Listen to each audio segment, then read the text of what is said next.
कर ले खेत और ज्ञान ध्यान के बेला कर ले और निर्भय होकर जो। हमें इस संसार में आकर राम नाम की कमाई करनी है, ज्ञान करना है और ध्यान करना है, जिससे हमें उस राम की अनुभूति हो सके और फिर निर्भय होकर हम इस संसार को जीते हुए परम धाम को प्राप्त हों। तो भगवान कहाँ नहीं है? कहते हैं पहचान न पाया मैं तुमको, शिशु की बोली में कोकिल की मधुर कूकों में, प्रेम की पपीहा की पीपे मधुर बूकों में। वो कहाँ नहीं है? वो हर जगह है, बस हमें केवल अनुभव करने की जरूरत है। और ये अनुभूति हमें भगवान का भजन करने से अपने आप ही आ जाएगी। जिस तरह हम खेत जोतते हैं और उसमें बीज चाहे आड़ा तिरछा कैसा भी डाल दो, बीज अंकुर जरूर देगा। तो इसी प्रकार हम भजन चाहे जिस प्रकार करें, लेकिन धीरे धीरे हमारा भाव अवश्य बनेगा और हमारे हृदय में भी भगवान के अनुभूति के अंकुर फूटने लगेंगे।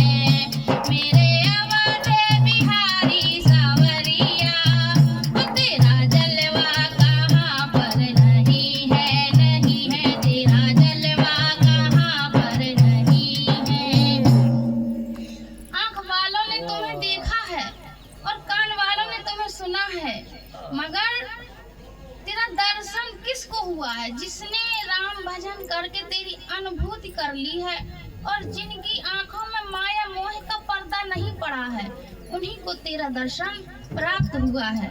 तो इसीलिए हे भगवान, मेरे अवधे बिहारी सावरिया, तेरा जलवा कहाँ पर नहीं है, नहीं है तेरा जलवा कहाँ पर नहीं है।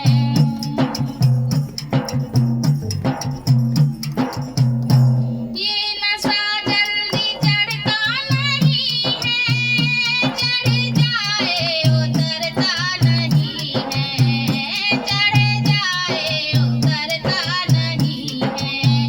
लोग पीते हैं पी पी के गिरते, हम भी पीते हैं फिर भी न गिरते, हम भी पीते हैं फिर भी न गिरते। कुछ लोग शराब का नशा करते हैं, कुछ लोग भगवान के नाम का नशा करते हैं। जो शराब पीते हैं वो तो पता नहीं गटर के किनारे नालियों के किनारे जाकर गिरते हैं, मगर हम भी राम के नाम के रस का प्याला पीते हैं, गिरते नहीं, हम तो और ऊपर चढ़ते जाते हैं। तो कहा गया है, लोग पीते हैं पी पी के गिरते, हम भी पीते हैं फिर भी न गिरते, हम भी पीते हैं फिर भी न गिरते, क्योंकि हम तो पीते हैं, वो हम तो पीते हैं सत्संग का प्याला, हम तो पीते हैं सत्संग का प्याला। ये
रघुबीर बोलिए